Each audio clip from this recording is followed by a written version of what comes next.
Hola queridos amigos de 92.5 Radio Forever. La inseguridad en Latinoamérica, agravada por el narcotráfico desde los 80, se nutre de pobreza, desempleo y marginalidad. En Colombia, la FARC y el ELN se financiaron con drogas, prolongando un conflicto de 60 años. En Perú, Fujimori erradicó Sendero Luminoso y el MRTA en los 90 con una estrategia de mano dura, pero con violaciones a derechos humanos. En Ecuador, la violencia escaló desde el 2018 por cárteles mexicanos y colombianos que usan puertos para traficar cocaína. La pobreza, 27% en el 2023, y la corrupción han fortalecido bandas como los choneros, elevando la tasa de homicidios a 44.5 por 100.000 habitantes del 2023. Daniel Noboa, presidente desde el 2023, enfrenta la crisis con militarización, estados de excepción y leyes duras, logrando una reducción inicial de homicidios en el 2024, pero con un repunte en el 2025 a 4.619 homicidios. A pesar de críticas por abusos, su mano dura mantiene apoyo popular, 60% en el 2025. Para analizar si la estrategia de seguridad del gobierno de Daniel Noboa está o no dando resultados frente a la percepción ciudadana de repunte de violencia, contamos como invitados a esta mesa de diálogo con la participación del reconocido periodista Carlos Gijón, director del portal digital La República, y con la participación del coronel en servicio pasivo Edison Romo, experto en seguridad. Soy Modesto Gerardo Apolo Terán, bienvenidos a la segunda temporada de La Verdad. Una pequeña reseña biográfica de nuestros invitados. El coronel Edison Romo es experto en seguridad, es coronel en el servicio pasivo de la Fuerza Aérea Ecuatoriana, especializado en inteligencia militar y seguridad nacional. A lo largo de su carrera ha sido una voz activa en el análisis de temas relacionados con el crimen organizado, el narcotráfico y la infiltración de redes delictivas en las instituciones del Estado. Bienvenido, coronel, qué gusto tenerlo en los micrófonos y la cámara de 92.5 Radio Forever. Doctor, qué gusto y qué placer de estar con ustedes. Buenos días a la audiencia. Nuestro segundo invitado es el licenciado Carlos Gijón, director del portal digital La República. Carlos Gijón es un reconocido periodista, abogado y académico ecuatoriano con una destacada trayectoria en medios de comunicación y en el ámbito universitario. Ha sido director de noticias en importantes cadenas como Ecoavisa y Teleamazonas, además de editor político del diario Hoy y editor ejecutivo de la revista Vistazo. Fue también fundador y director del portal digital La República. Parece que tenemos un problema de conexión con Carlos Gijón. Esperamos solucionarlos.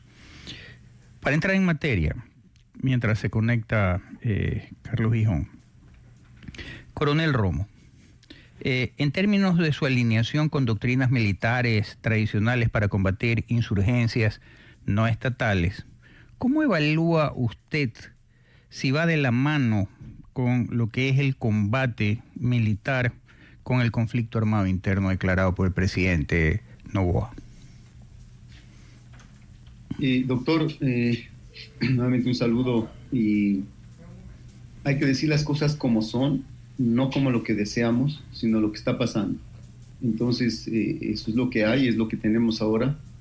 Tenemos un conflicto armado interno declarado, tenemos un grupo de terroristas en nuestro país, tenemos un conflicto armado interno más al ámbito hacia el narcoterrorismo, con la influencia de grupos internacionales, nacionales, mix, tanto de Colombia, tanto de Venezuela, tanto de otros países, incluso México y otros carteles internacionales. Entonces, cuando uno analiza el ambiente, el diagnóstico en el que estamos viviendo, no es un simple problema de delincuencia común, no es un simple problema de delincuencia organizada. Ya acá ya tenemos el tema de la organización armada, ya tenemos la presencia de miembros de estas organizaciones con preparación y capacitación militar, miembros y gente con capacitación terrorista para realizar actividades que generen un buen daño o un gran problema en el país. Partiendo de esto, doctor, partiendo de esto, no queda más que definir una buena estrategia militar en principio en principio, una buena estrategia militar para poder combatir todo lo que tiene que ver con estos grupos que de una u otra manera están haciendo presencia en nuestro país. Coronel, permítame interrumpirle un ratito ahí, y es que estamos aparentemente ante dos modelos. La ciudadanía no distingue los dos modelos en lo que ha sido históricamente el combate contra estos grupos. Simplemente se limita a cuáles son los resultados y también a lo que la prensa vende en un momento determinado, ¿no? La prensa, desgraciadamente, no hace una diferenciación entre el número de muertos, qué porcentaje es entre los delincuentes y qué porcentaje es ciudadano común que no está involucrado en redes delincuenciales. Pero independientemente de eso, ¿cuáles son los dos modelos distintos? El de Colombia, que efectivamente empezaron con grupos subversivos, el ELN, la FARC, que luego pasaron a ser brazos armados de los narcotraficantes. Y por otro lado, también en Perú, el MRTA y Sendero Luminoso, que era más ideológico, me parece, y que si bien es cierto, de alguna manera algo tuvo el tema de financiamiento con el narcotráfico, pero no a la intensidad ni en la manera en que se hacía en Colombia. En Colombia se ha adoptado un tema un poco más judicial, más civil. En Perú, Fujimori adoptó un tema más militar y estaba en guerra. Y ahí el tema era o matas o te matan. Y entonces en 10 años aplacó el tema del MRTA y de Sendero Luminoso. En Colombia tienen 60 años peleando y de hecho su actual presidente era un ex miembro de uno de estos grupos disidentes. Y entonces, ¿cuál de los dos sistemas es el que debería de aplicarse, independientemente de lo que pueda decir el Comité de Derechos Humanos, porque al fin y al cabo pareciera ser que son la oficina de reclamos de la izquierda insurgente? Doctor, usted ha hecho un análisis muy adecuado y concreto. Definitivamente, cuando usted declara conflicto armado interno, conflicto armado es guerra. Y al decir guerra, pues yo creo que todas las personas lo entienden, significa un enfrentamiento netamente militar contra el grupo que se está enfrentando, que no son más que grupos terroristas, porque así están calificados y definidos. En ese sentido, doctor, tenemos que aplicar las normas y estrategias militares para combatir a un enemigo que necesita ser neutralizado, minimizado o reducido por acciones militares. Eso es lo que pasa acá en Ecuador y es lo que tenemos. Lastimosamente, en nuestro país tenemos injerencia internacional, que es más peligroso aún, porque estos grupos nuestros, digamos, los ecuatorianos, estos grupos tienen injerencia y capacitación extranjera, incluso de Hezbollah, incluso de Hamas, incluso de México, incluso de Colombia, incluso de Venezuela. Entonces han ido mejorando su accionar, han ido cambiando su posición. Por eso es que cada día se hace más complejo. Doctor. Pero ¿cuál es el tema fundamental, doctor? Cuando nosotros declaramos un conflicto armado interno, cuando estamos luchando contra terroristas, sí, en principio, por eso yo decía, la tesis tiene que ser militar, pero la situación y el escenario que vive Ecuador, necesitamos de una planificación general basado en la inteligencia estratégica que debe producir el CIES, que desde ahí comenzamos a fallar. ¿Para qué, doctor? Para tener una buena planificación en la que entren todos los elementos y miembros del Estado, es decir, el campo político, económico, militar, social, psicosocial, todos estos campos tienen que ingresar, porque esto no es netamente militar ni policial, esto ya es complejo, el escenario es duro. Mire, doctor, amén de que sean grupos terroristas, amén de que sean grupos preparados, no están atacando a Fuerzas Armadas nomás, están atacando a la minería ilegal, están haciendo actos de extorsión, están haciendo secuestros, están haciendo un montón de lavado de dinero, lavado y secuestro de personas. Entonces, el campo es complejo, es amplio, es sumamente amplio. Por eso es que cuando se quiere y se desea combatir, como en el escenario que estamos viviendo acá en Ecuador, la policía que ayudará a la guerra supuestamente que estamos liderando y llevando a cabo y que no la ejecutamos como se debe, apoyará a las Fuerzas Armadas. Y el tema, el Ministerio de Salud, Ministerio de Educación, Ministerio de Gestión de Riesgos, Ministerios de Medio Ambiente y todos, tienen que sumar, tienen que apoyar, tienen que ser parte de la gran estrategia para poder combatir. Caso contrario, doctor, las Fuerzas Armadas están siendo una organización, una institución que usted, como miembro del gobierno, necesita algo para los hospitales. Vayan a solucionar Fuerzas Armadas y pone miembros de Fuerzas Armadas como directores. No es la solución, doctor. No hay tal. No hay tal. Hagamos un diagnóstico real y verdadero. El diagnóstico real y verdadero, doctor, nace desde cuándo comenzó y de dónde está podrido el Ministerio de Salud. El IES, ¿por qué está podrido? Pero un militar que lo pongan como director nunca va a dar una solución. Entonces, ¿por qué no pensar por algo real? Un buen diagnóstico del sistema de salud de todos los hospitales. Sí, hay organizaciones que estamos en capacidad de definir dónde, cómo y por qué se dan las cosas. Pero el militar no. Pero, coronel, discúlpeme, lo interrumpo una vez más, pero por algún lado hay que empezar. Si bien es cierto, el problema fundamental es la corrupción, y si bien es cierto, una de las instituciones que más credibilidad tiene en la ciudadanía es justamente la de las Fuerzas Armadas. Y los militares que han puesto en los distintos hospitales son militares que han estudiado y tienen su título en tema de administración hospitalaria, etcétera, etcétera. Está bien, por lo menos es mientras lucho con la corrupción, de alguna manera tengo que detenerla, y pongo aquí momentáneamente a estos militares que, a más de ser los representantes de la fuerza del Estado, están preparados para administración y tal. Es como cuando en el fuego los bomberos hacen una zanja para separar la parte que está incendiándose de la parte que todavía no se incendia, para generar este muro y poder combatir el incendio. Más o menos así supongo que es lo que está haciendo el gobierno como estrategia, mientras le da duro, hace la investigación y todo lo demás con el tema de la corrupción y de las mafias, que bastante ha saltado en estos últimos días, referente a lo que ha sido la corrupción en el Seguro Social, la corrupción en el Ministerio de Salud, etcétera, etcétera, infiltrada en mandos medios, algunas veces en mandos altos, pero sobre todo en mandos medios y mandos bajos.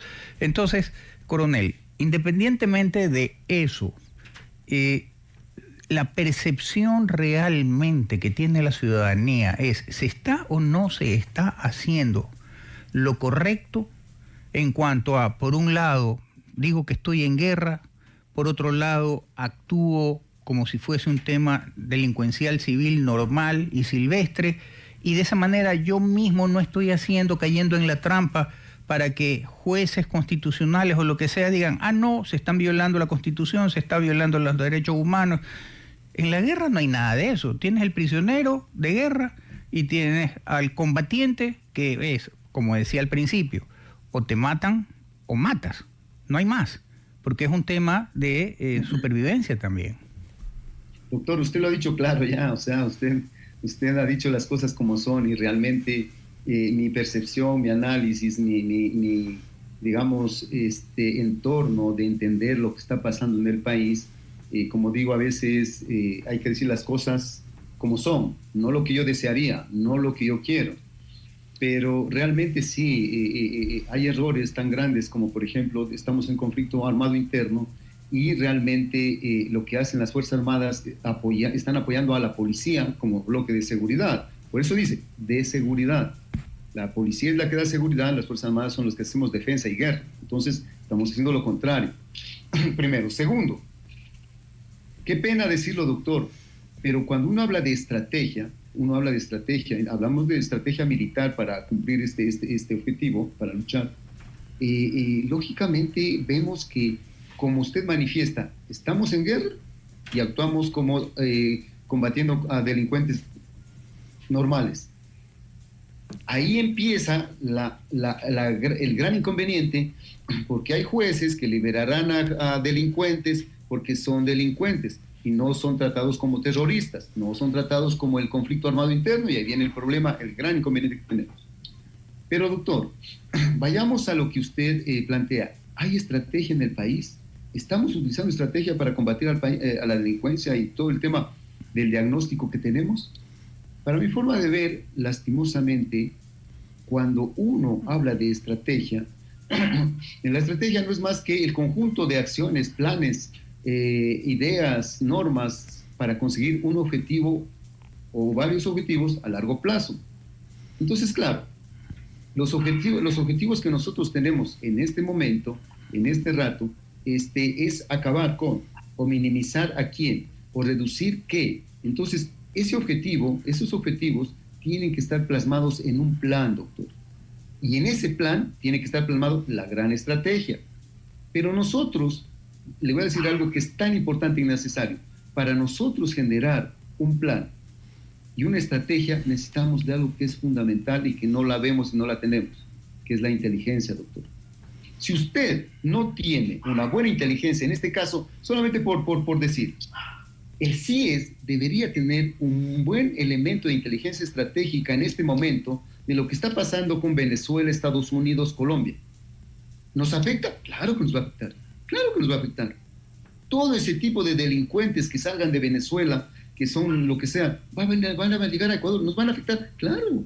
Toda esa droga que estaba saliendo por el sector de Venezuela va a llegar. Entonces, esa inteligencia que debe producir el CIES y con esa inteligencia realizar planes para evitar que nos sorprendan y no reaccionar cuando ya estén acá, se debe hacer.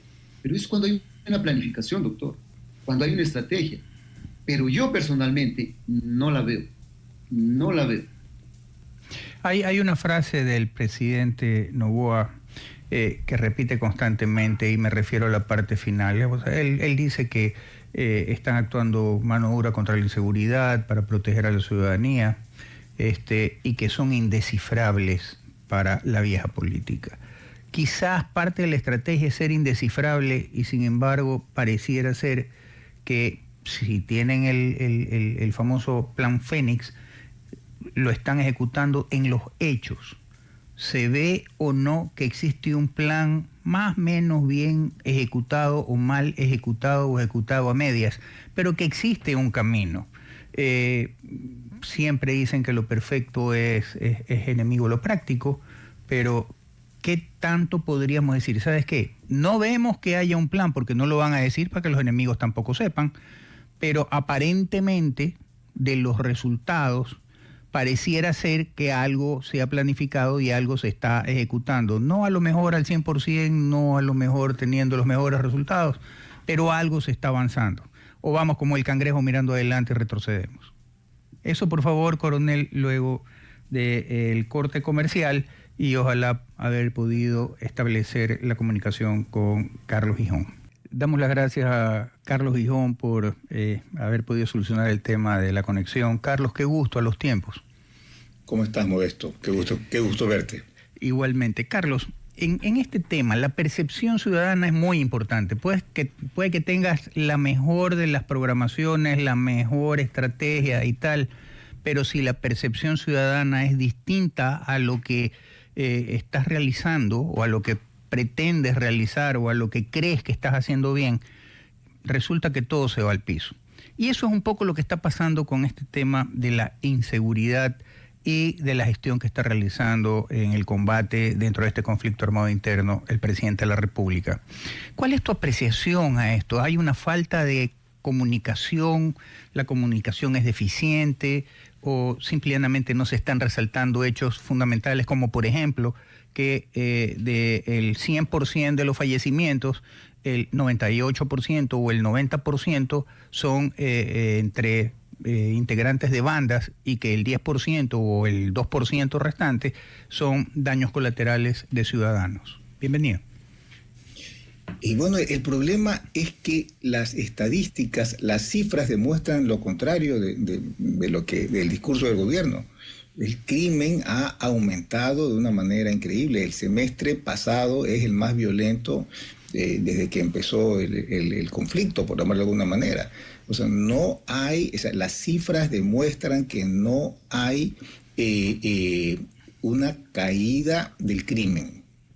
¿no? Y el hecho de que, o sea, de que nos digan que el 90% son problemas entre delincuentes, no ayuda en nada, realmente, o sea, no ayuda en nada.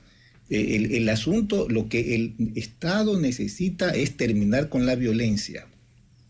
¿Y cómo terminarla? Que se maten entre ellos. O sea, lo que hay que impedir es que sigan ocurriendo muertes violentas. Ese es el objetivo.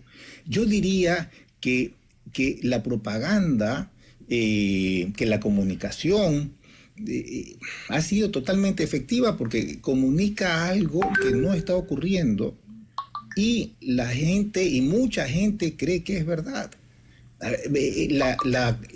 Lo que el Estado nos está diciendo es que hay un gran esfuerzo por detener el crimen, ¿no? Y eso no es cierto. Carlos, no lo vemos, no lo vemos en ningún lado, no lo vemos, no sabemos cuál es el plan Fénix, y claro, con el cuento de que no se puede saber cuál es porque los delincuentes, para que no se enteren, pero también puede ser que no lo vemos porque no existe. claro. Y el otro tema es que los resultados están demostrando que no hay resultados. El crimen no solamente sigue igual que el año pasado, el crimen ha aumentado. Y no solamente han aumentado las muertes violentas, sino que los secuestros extorsivos se han disparado. Entonces, ahora tenemos un problema que hace 2 años teníamos, pero no en el nivel que tenemos ahora. Ahora, además de los asesinatos, de las muertes violentas, aparentemente sin motivo, porque un fulano entra a un billar y mata a las 10 personas que están allí y no les roban nada, simplemente es eso, son asesinatos sin motivo aparente, ¿no? Que es las masacres que están ocurriendo todas las semanas.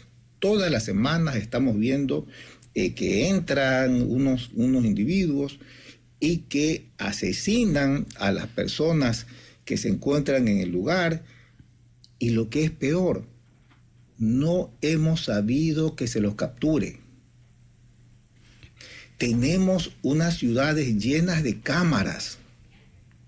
Nos dicen que hay un gran esfuerzo por la seguridad, pero durante meses está ocurriendo que entran sujetos a unos lugares públicos, asesinan al mayor número de personas que se encuentran allí y luego se van.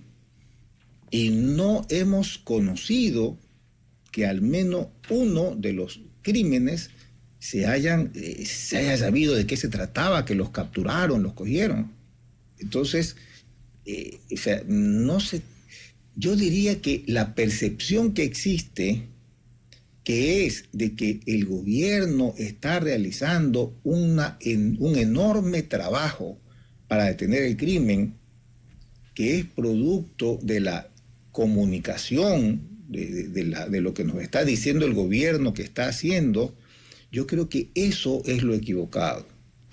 Carlos, pareciera que eso es lo equivocado. Uno no lo ve ni en los hechos ni en los resultados.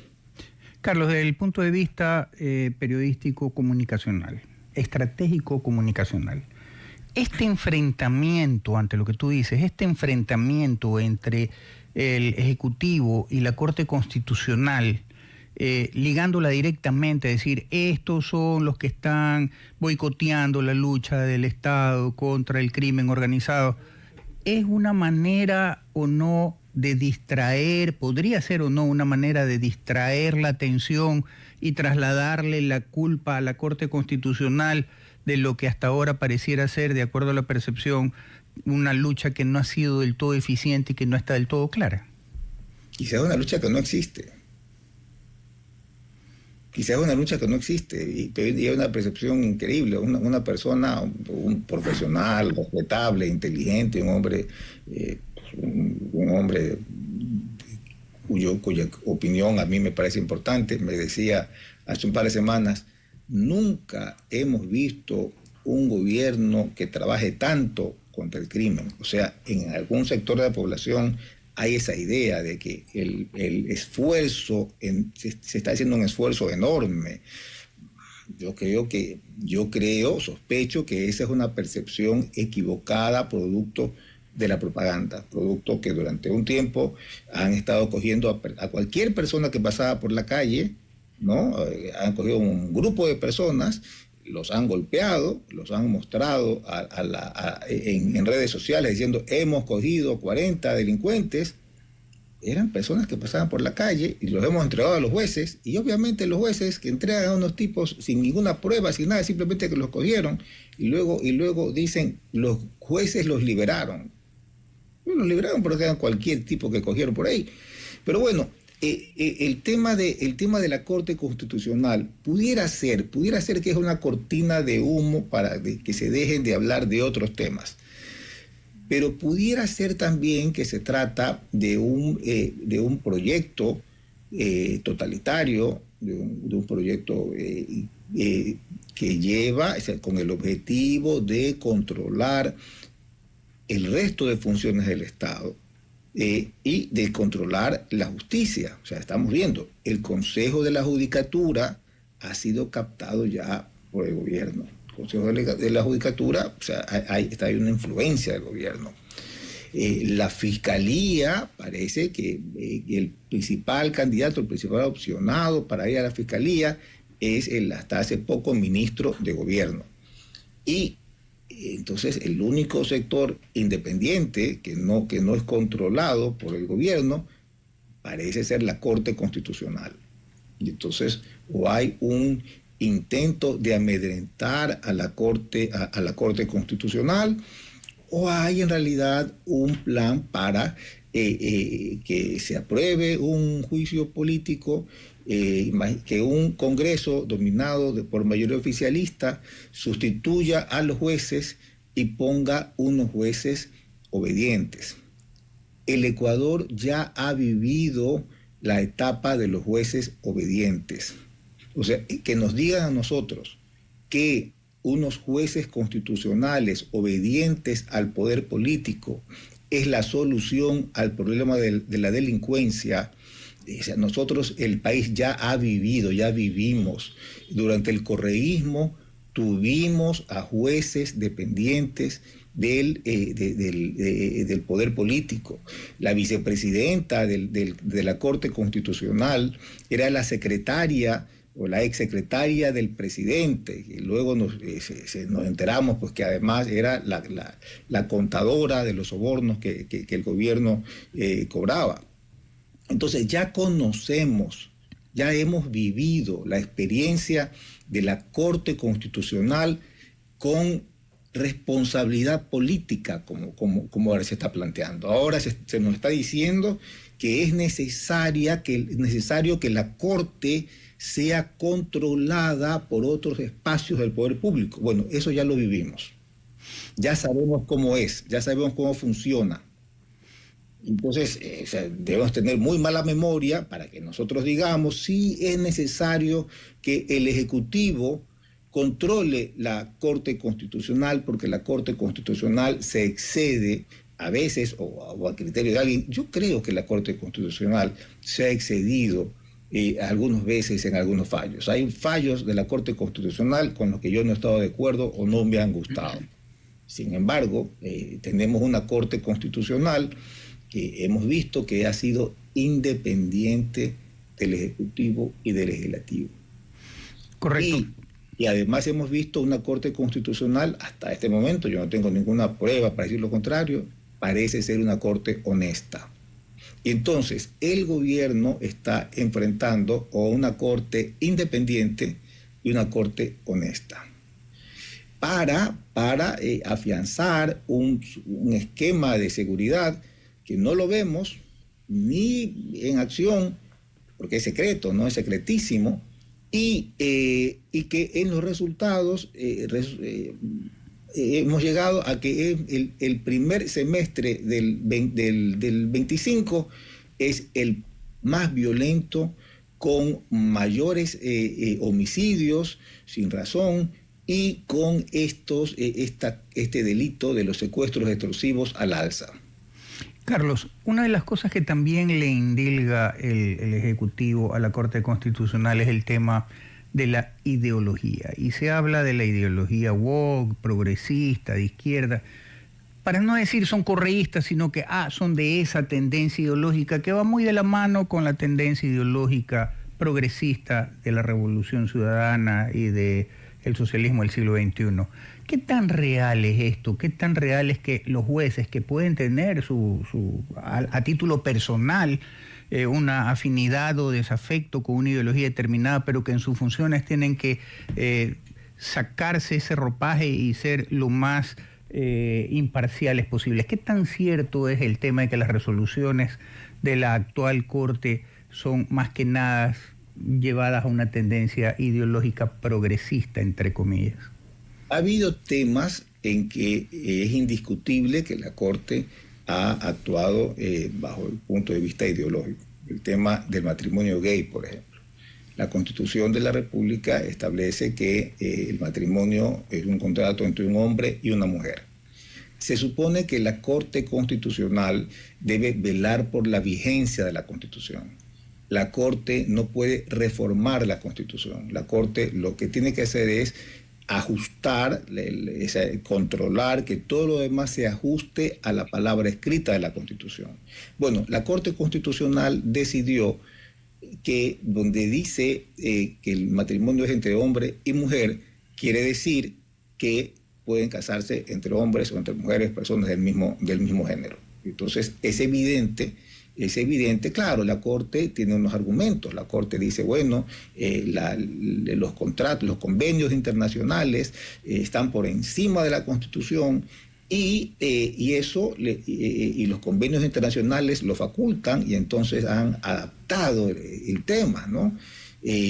Bueno, propios jueces de la Corte proponían que se haga una reforma constitucional y que el pueblo lo apruebe. El otro tema fue en el tema del aborto, ¿no? La Constitución dice que la vida se protege desde la concepción.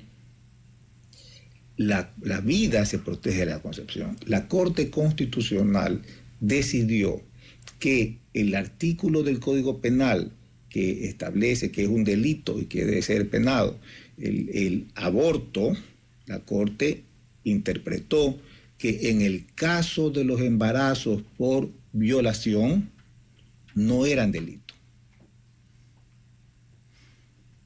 ¿Por qué? ¿En qué parte de la Constitución, en qué se amparaban? Bueno, la Corte decidió que el aborto en caso de violación no era delito. Y se estableció que cualquier persona que quiera abortar, cualquier mujer que quiera abortar, bastaba con que diga que ha sido violada, no tiene que someterse a ninguna prueba, bastaba con su testimonio, con lo que ella diga, para que no constituya delito el aborto que quiere practicarse o que se ha practicado. Y entonces, en el caso de la niñez trans, también ha habido algo que a mí me ha parecido un exceso, pero ese es mi criterio. Ese es mi criterio. O sea, en el momento que, para eso existe una Corte Constitucional.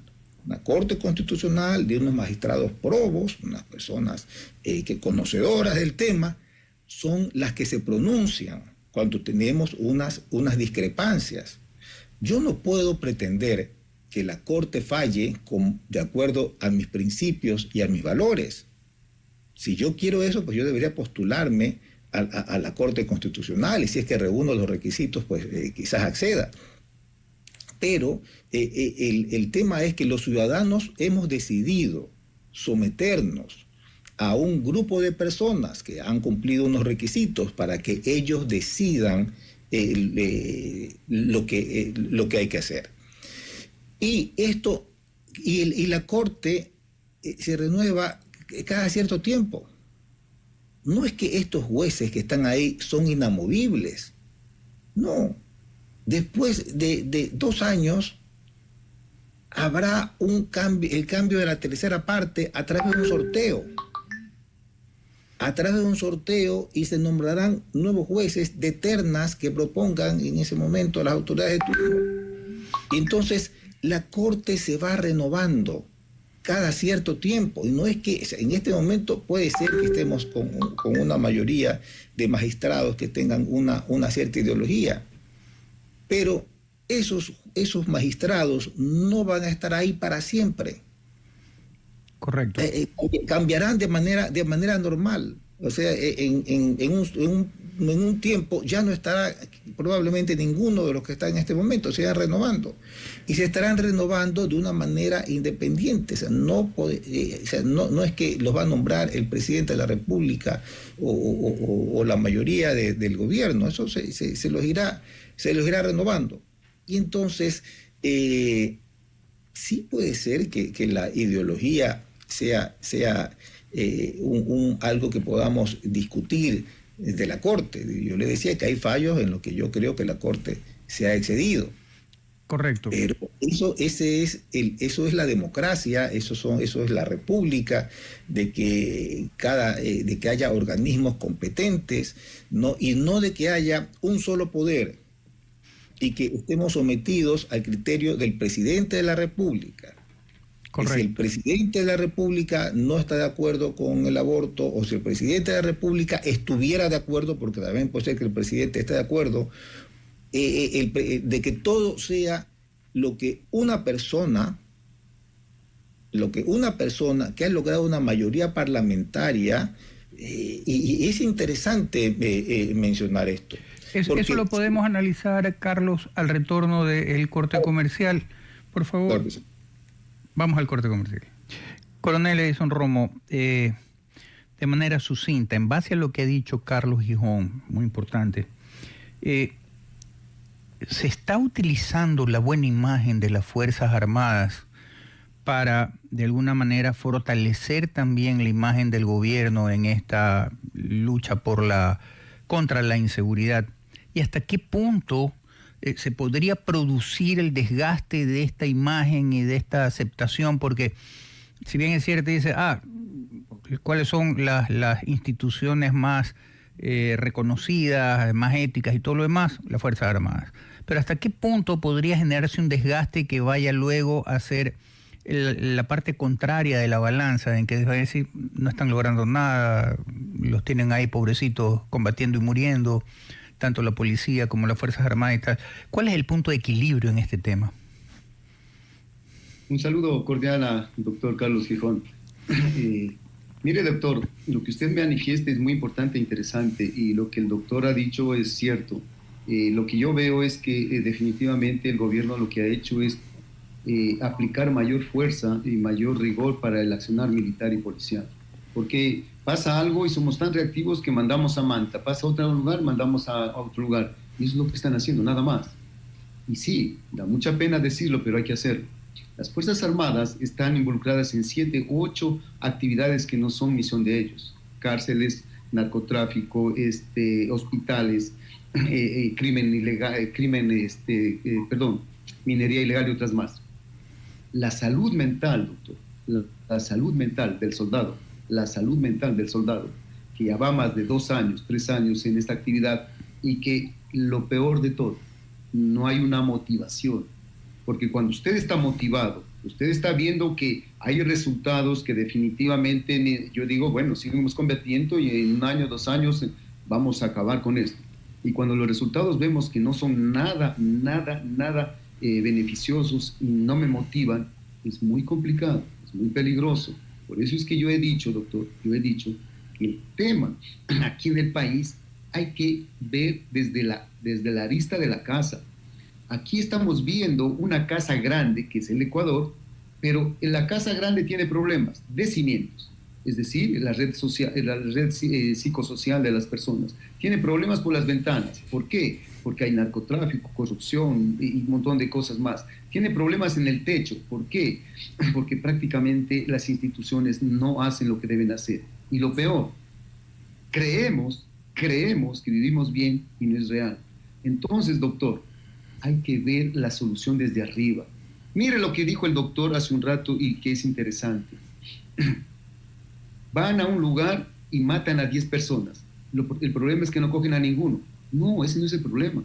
El problema es que estamos siendo reactivos. y lo ideal ser proactivo, doctor. Lo interesante aquí en el país es de que las Fuerzas Armadas, la policía y todas las instituciones no permitan que haya más matanzas, no permitan que haya más matanzas, sino que ¿de qué me sirve a mí como familiar? ¿De qué me sirve a mí que llegue la policía con sus 10 grupos élites y a investigar porque ya vamos a ver quién lo mató? ¿Para qué? Es tarde, ya pasó, ya no hay. Entonces, lo que yo digo es que tenemos que ver desde arriba la situación real. Mire, doctor, yo voy a decir algo. Para tener éxito, nosotros en este gran problema que no ha sido diagnosticado, y el diagnóstico ideal no lo hay. Hay un diagnóstico como cuando usted se hace chequear de un médico, con el respeto y consideración de los médicos antiguos, que uno va con un dolor de estómago, de la rodilla, de la pierna y de la cabeza o de la oreja y le dan una aspirina.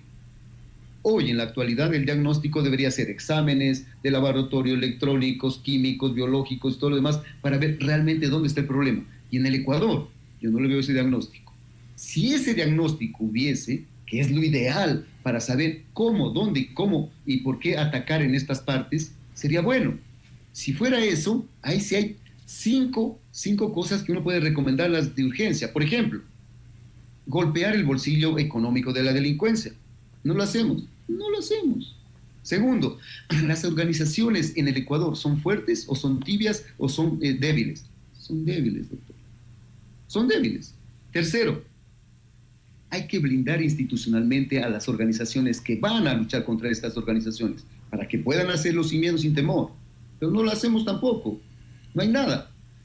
Cuarto, la colaboración sin fronteras, que yo le llamo, es ideal y urgente. Urgente. Mire lo que pasa en Venezuela, Colombia, ya mismo viene contra nosotros. Toda la delincuencia, todos los problemas de la droga y todo para acá. Y quinto, combatir la propaganda mala o bien hecha, bien o mal hecha, la desinformación que se llama hoy. Correcto. Carlos, al retorno del corte comercial me gustaría obtener tu criterio sobre lo siguiente. Pareciera ser que desde un principio el presidente Noboa ha adoptado, o es muy afín, más que adoptar, es muy afín a la práctica del presidente Bukele. Se habla de las cárceles al estilo Bukele, se habla toda esta historia. Y una de las cosas que Bukele dice para seguir haciendo estos eslabones, esta cadena, es: mientras no se roba, alcanza la plata, 1, y 2, con mano firme se termina la corrupción y se termina también el tema de lo que es estas pandillas y tal. Bukele también en algún momento determinado, al igual que Noboa, tenía una asamblea en contra, luego se hizo con la asamblea, tenía un tribunal constitucional en contra, se hizo con el tribunal constitucional y tal. ¿Estamos siguiendo la receta Bukele o no? Eso, por favor, Carlos, al retorno del corte comercial. Carlos, si bien es cierto, en cuanto al libreto se refiere, Correa siguió el libreto castrochavista del socialismo del siglo XXI. ¿Tú no crees que Noboa está siguiendo el libreto de Nayib Bukele? A ver, ¿qué es lo que hizo Bukele? Bukele usó el ejército y rodeó poblaciones enteras y metió presos a todos. Esto es como que mañana el ejército del Ecuador rodee Durán o rodee Nueva Prosperina y capture a todos los habitantes que están allí, ¿no? A los habitantes, los capturen. Y luego se establezca que no tienen derecho a la defensa. Eso se hizo en El Salvador. No tienen derecho a la defensa, simplemente fueron acusados, condenados, y se construyó pues, una megacárcel, y estas personas están en la cárcel. Muchas de ellas, un porcentaje importante de ellas, dicen que son inocentes, que no tienen nada que ver. Aparentemente son inocentes, simplemente se llevaron a todo el pueblo y lo metieron a la cárcel. Y ahí siguen, no tienen posibilidad de defenderse. Y muchos de ellos están muriendo por el maltrato en la cárcel. O sea, el número de muertos en las cárceles de El Salvador es bastante elevado. Mientras eso no ha hecho el gobierno del Ecuador, en buena hora, ¿no? Creo yo, en buena hora. El gobierno del Ecuador no ha hecho eso. ¿no? Pero hay la percepción de que, bueno, no de la percepción, la inseguridad se controló totalmente de esa manera en El Salvador. Y entonces el presidente Noboa ha evocado en algún momento a Bukele y supuestamente está en ese... No ha hecho eso el gobierno del Ecuador. El gobierno del Ecuador entró a Durán con tanquetas. El presidente, cuando va a Durán, hace tiempo que no va, pero cuando va, pues va totalmente armado, con casco, o sea, totalmente protegido, y luego se va. Los crímenes en Durán siguen. En Nueva Prosperina igual. O sea, el ejército ha entrado y ha salido. No se ha quedado allí, no han establecido cuarteles allí. No, aquí quiero hacer un solo paréntesis en el tema de las Fuerzas Armadas. Las Fuerzas Armadas están haciendo un papel enorme en la lucha contra la delincuencia. Pero yo no he visto que ellos se les esté dando unos recursos suficientes, ¿no? Por ejemplo, están en las cárceles, pero están durmiendo afuera en carpas. No tienen agua potable, no tienen servicios higiénicos, o sea, no se ha construido una infraestructura para que las Fuerzas Armadas tengan pues la comodidad no, están como soldados en campaña. Y después de 2 años de estar en campaña en estas circunstancias, en las penitenciarías, eso pasa factura. Pero volvamos al tema de Bukele. Y entonces, esta idea de que Noboa ha seguido un libreto similar a Bukele en el tema de la seguridad no es cierto. No ha hecho nada de lo que ha hecho Bukele. Bukele ha metido en la cárcel a mucha gente, le ha impedido el derecho a la defensa y las mantiene en unas cárceles gigantescas, con un trato aparentemente inhumano porque están muriendo por el trato. Al mismo tiempo, Bukele ha logrado controlar el Estado. Tiene una mayoría legislativa que la ha ganado. Ha ganado la mayoría legislativa. Y eso quería referirme, eso es un breve análisis a lo que pasa lo que está pasando actualmente. El gobierno no ha ganado la mayoría legislativa que tiene. Ganó 66 votos y está obteniendo alrededor de 80. Algún momento nos enteraremos los mecanismos a través de los cuales estos 20 legisladores están votando con el gobierno, porque siempre se saben estas cosas. Claro.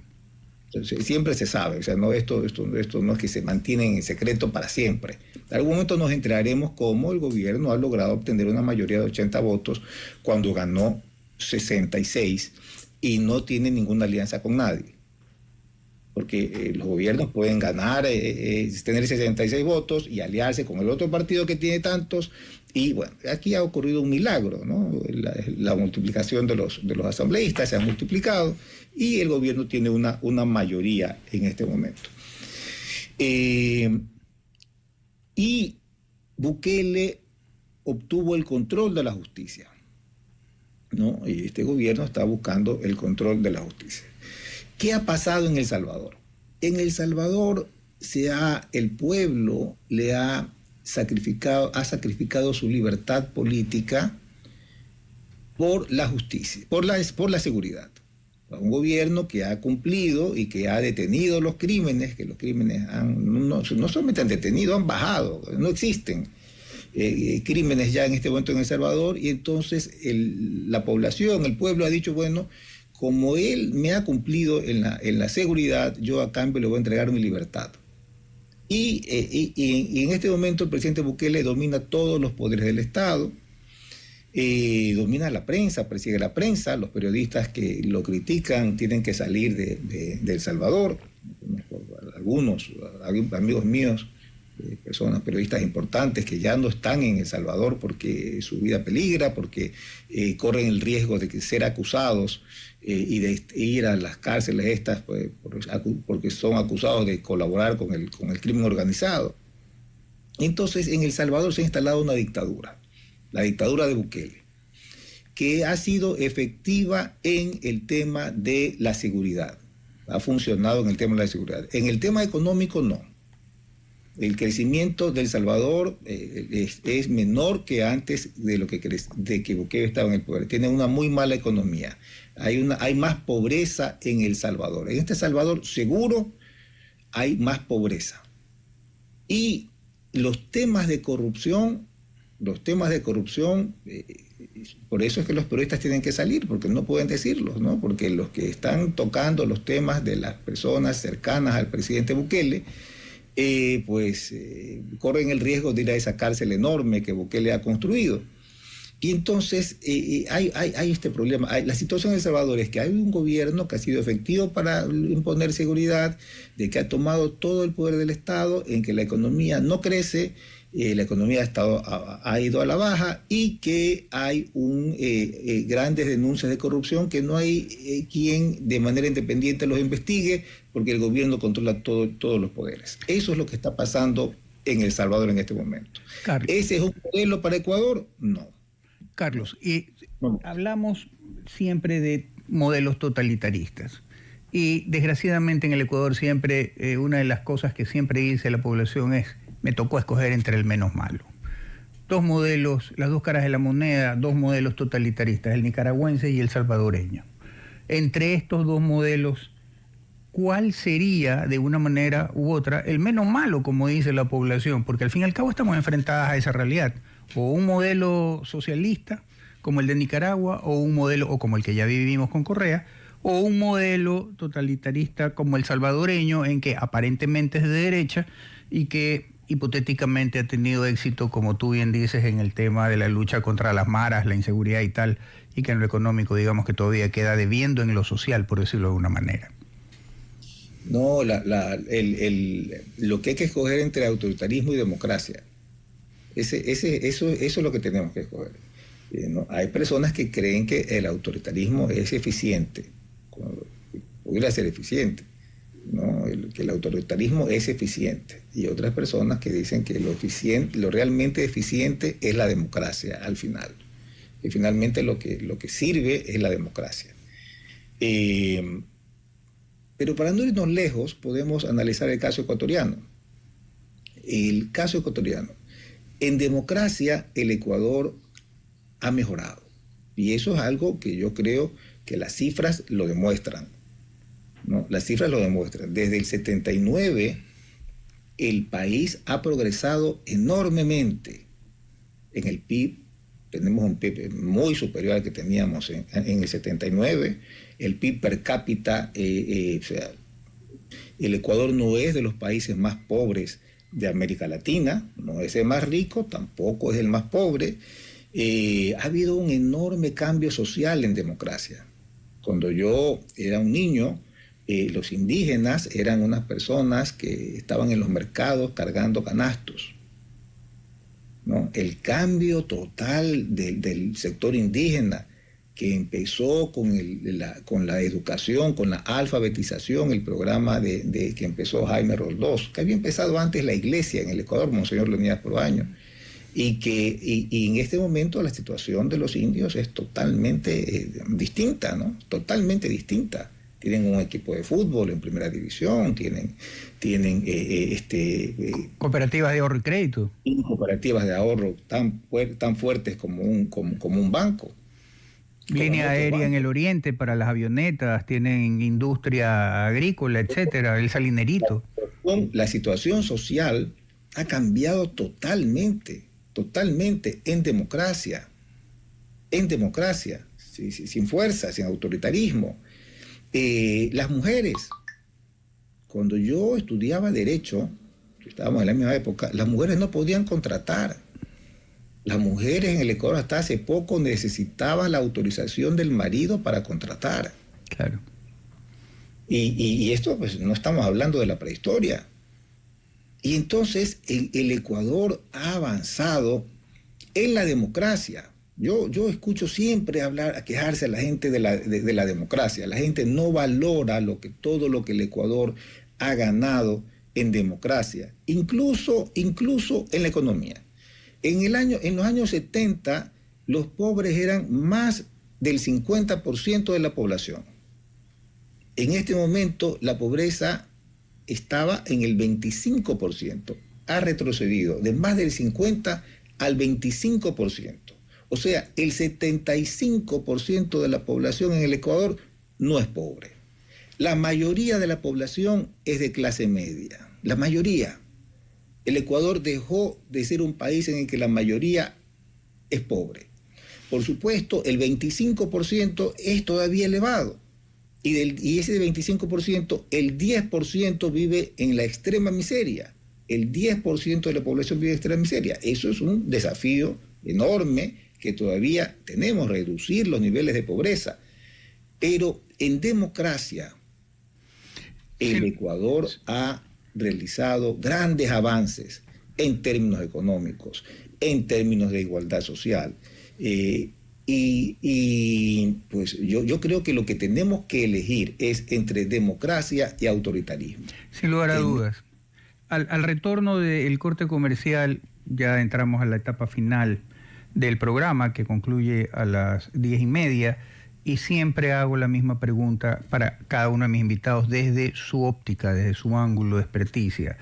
Al coronel Romo le preguntaré si lo llama el presidente de la República y le dice: coronel, ¿qué me recomienda usted dentro de esta lucha del conflicto armado interno hacer para ser efectivo y que sea coherente lo que se dice con lo que se siente? Y a ti, Carlos, también. Dice: Carlos, ¿qué debo hacer comunicacionalmente para tener coherencia y de manera tal que el pueblo sienta lo que estoy haciendo de positivo? Eso luego del corte comercial. Coronel, en 2 minutos, porque estamos por terminar este programa, para darle también espacio a Carlos para que responda en el mismo tiempo. Si lo llama el presidente Nobel y le dice: coronel, ¿qué debo de hacer? ¿Qué estoy haciendo mal y qué debería corregir para que tenga éxito esta lucha dentro del conflicto armado interno? Yo le plantearía que ejecute un gran plan nacional anticorrupción.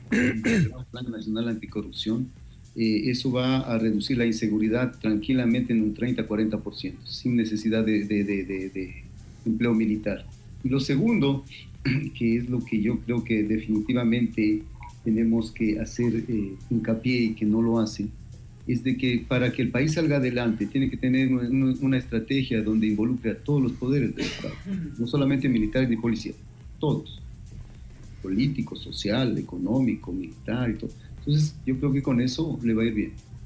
Carlos, igual, si te llama el presidente y te dice: Carlos, ¿qué estoy haciendo mal? ¿Qué debo de hacer bien para, primero, tener éxito en esta lucha por devolver la seguridad al país, por generar espacios de que estoy cumpliendo con el tema social que pareciera que está abandonado también, y para generar una percepción de mejora dentro del gobierno, de que hay un plan para mejorar, que no es de la noche a la mañana a largo plazo?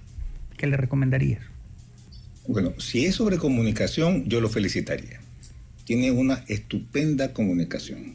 Tiene una comunicación tan buena que la percepción que existe es muy superior a los logros que él realmente ha obtenido.